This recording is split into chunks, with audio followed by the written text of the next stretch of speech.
Hello and welcome back to the NBA DFS Slate Breakdown for Monday, December 23rd. We are back and we are going to be breaking it down. We got 11 games on both sites. Both sites cut out the late games to make this slate a little bit longer, and I think there is some interesting stuff to dive into. I'm your host, Tyler Wiemann at FlatTyler83 on your DFS sites. Now, come join us at LionStar. Only $39.99 per month gets you access to all we do. All the DFS, all the props, you get it all one low price. We would also be a great gift idea, $239.99 for the yearly pass. You can give it to a loved one or ask a loved one to give it to you. That is a very easy gift to get somebody. Now, let's dive into it. Let's check out what we got here. Starting position by position on FanDuel. We got 11 games. High owned Ben Simmons, 6,100. He's 22% owned. Look, last game he kind of got there, but that was against Utah. Now he has a much harder contest versus the Jazz, and he just really hasn't been getting it done, and his price keeps getting up.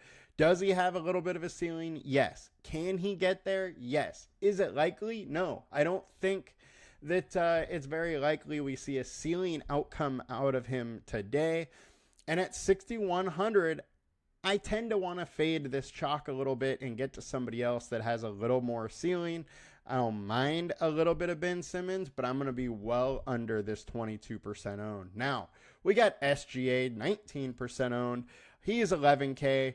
We have some value today, and I would expect more value to open up throughout the day, as if a team gives, a player today off, it's likely that they have 3-4 days off. And so it makes a lot of sense to leave some guys and, let them on the bench. With that being said, it's going to open up more value. And there is already some value. 11K is expensive, but he has a huge ceiling versus Washington. I get why people want to go there. I'm going to have some. He's done okay versus them in the past.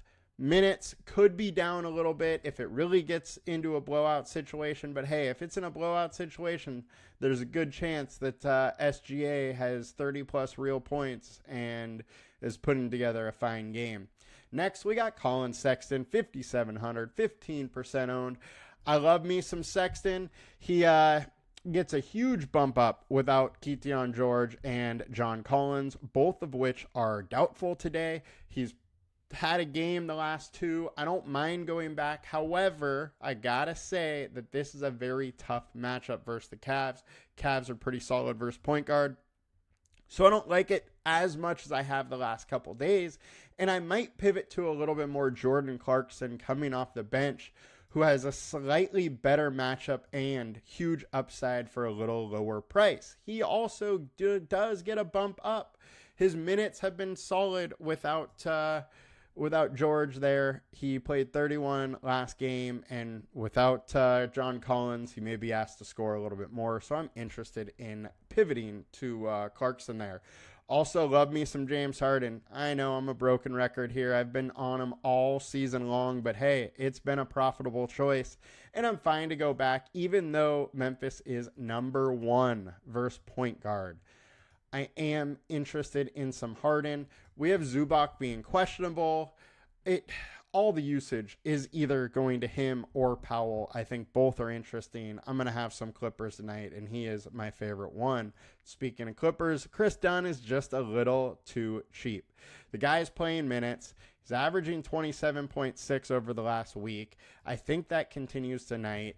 He can do a lot to score fantasy points, and at 4,500, the likelihood of mid-20s is decent.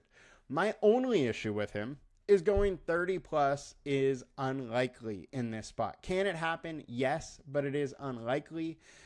And I do feel like we need a 30-plus outing from him to really have a chance at GPP viable scores or winning GPPs.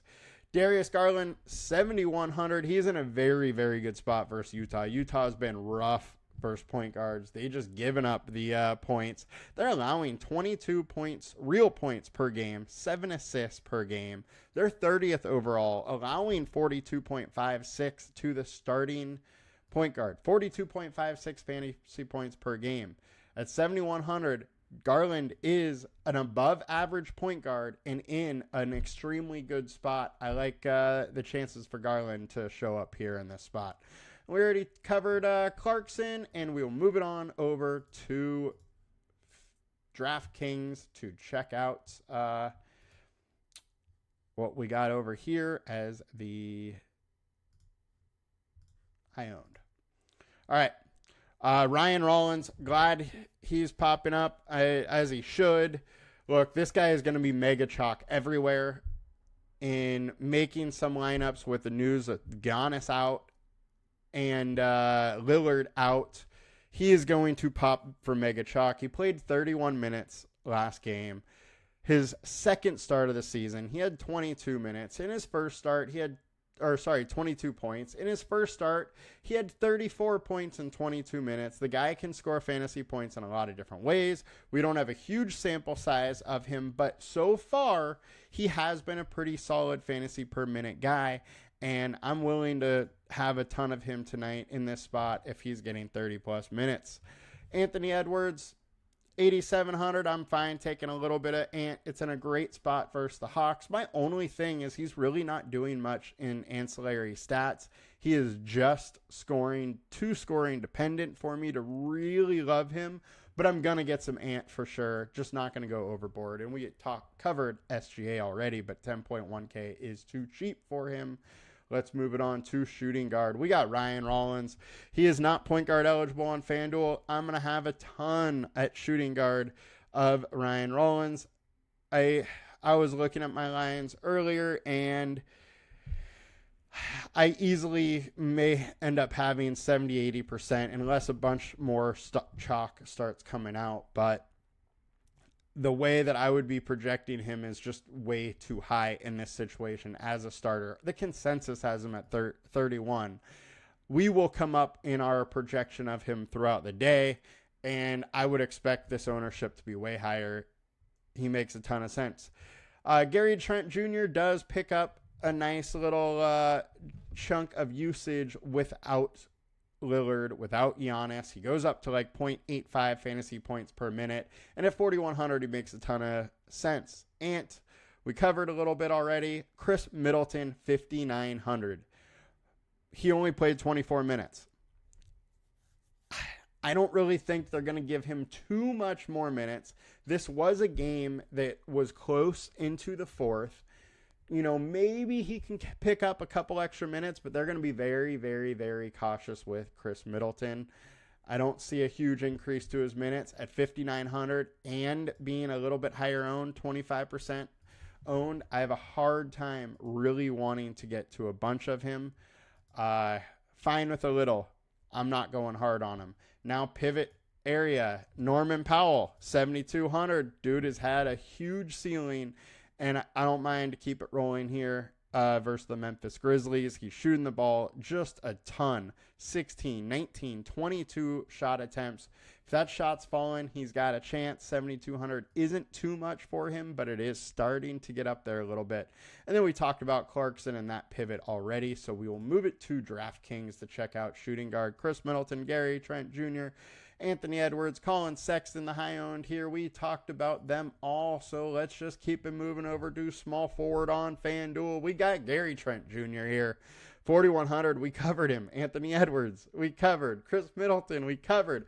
Dylan Brooks, 5,100, 18% owned. Personally, I think he is going way over-owned. Look, I get it. He's been hot lately. 43 points, 39, 40. He's been good. He's in a good spot versus the Charlotte Hornets. But let's not forget who he is. He lived in the low 20s for, the first 10, 12 games of this season. He's hitting some of his ceilings right now, but I do not expect this to keep going. And I have a very hard time paying $5,100 for a guy that should be barely over 4K. So I'm pretty much all out on Brooks. There's just too much variance when he's high priced and high owned.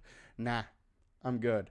Jalen Williams, 8,500. He is my first pivot for small forward. Look, if the Wizards are able to keep this close a little bit, there's huge ceiling with Jalen Williams. He's lived in the mid 40s. He can absolutely do that again. He went off versus them last year. I wouldn't be that surprised if he did it again. The worry here is a big blowout. So what you can do to combat that a little bit is try and have a Wizards in your lineup.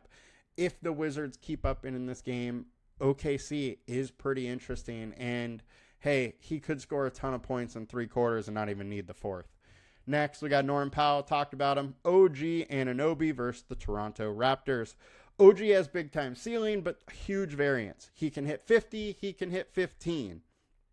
These type of players I like to play in NBA DFS a little bit when I know they're going to get a ton of minutes and there's a chance that they can have an outlier score. And versus Toronto, you could definitely see an outlier.